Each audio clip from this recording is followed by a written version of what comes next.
Assalamualaikum warahmatullahi wabarakatuh dan selamat sejahtera. Untuk siri tips penulisan yang pertama ini, saya akan terangkan konsep yang diberi nama Show Don't Tell. Lebih dahulu, marilah kita lihat apa yang dimaksudkan dengan Show Don't Tell ini.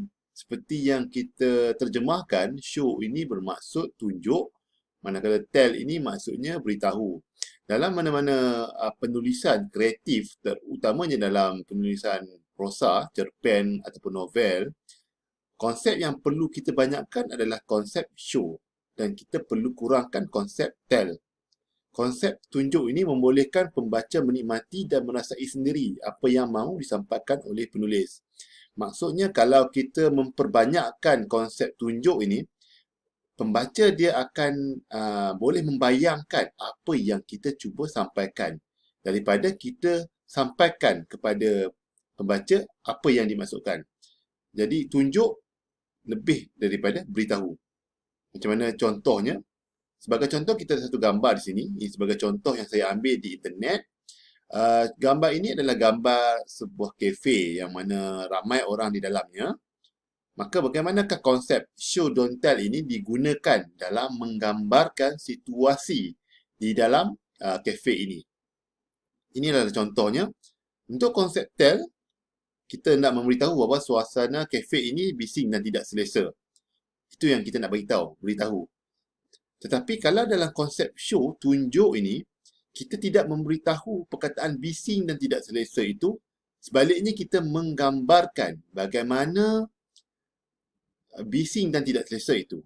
Sebagai contoh, kita tengok di sini, muzik Latin dimainkan sederhana kuat.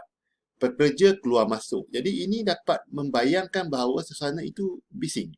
Pekerja keluar masuk. Tentunya akan ada pergerakan, kita akan rasa tak selesa, bising dan sebagainya. Hawa panas. Jadi di sini juga menggambarkan satu keadaan tidak selesa. Kita tengok penggalan yang seterusnya. Seorang lelaki muda berbaju kot tergelak besar. Tergelak besar. Dan di akhir sekali pun kita ada digada di sebelahnya juga tidak henti-henti gelak. Sebagai seorang pembaca, kita dapat membayangkan bila gelak, maknanya tentulah bising. Maknanya bila ada muzik, tentulah bising. Kalau keluar masuk panas, tentulah tidak selesa.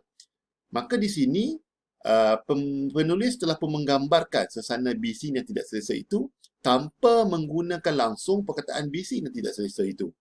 Maka itulah sebenarnya konsep show don't tell. Kalau anda sebagai seorang penulis, konsep show ini haruslah dilebihkan berbanding konsep tell. Baiklah, ini sedikit latihan kepada anda. Dalam masa 5 minit, cuba jelaskan keindahan persekitaran waktu pagi di kawasan sebuah taman tanpa menggunakan perkataan seperti indah, cantik, lawa dan apa-apa yang kita rasa beritahu. Kita nak tunjukkan. Anda boleh pause video ini selama lebih kurang 5 minit, cuba tulis sendiri keadaan sebuah taman pada waktu pagi. Okey, yang ini adalah apa yang saya dah buat selepas kira-kira 5 minit. Aku duduk di bangku taman, mengeringkan basah embun di sepatuku. Matahari sedang memanjat naik. Sinar menembusi celahan dahan pohon. Aku bangkit, berjalan semula sambil membiarkan ingatan dibawa pergi semilir dan menyegarkan. Ini adalah satu tulisan agak spontan sebenarnya. Mungkin ada boleh diperbaiki lagi. Cuma di sini saya nak terangkan yang mana yang saya merahkan itu, iaitu basah embun.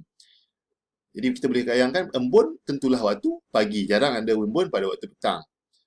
Basah embun, matahari sedang memanjat naik. Ini juga gambaran pada waktu pagi. Memanjat naik ini mungkin pada waktu pukul 8, pukul 9 begitu. Sinar menembusi celahan dahan pohon. Jadi maksudnya taman itu dipenuhi ataupun rimbun dengan pokok. Aku bangkit berjalan semula sambil membiarkan ingatan dibawa pergi semilir dan menyegarkan. Jadi ini menjelaskan tentang mungkin udara ataupun suasana angin itu sendiri, bagaimana perasaannya. Jadi angin yang menyegarkan.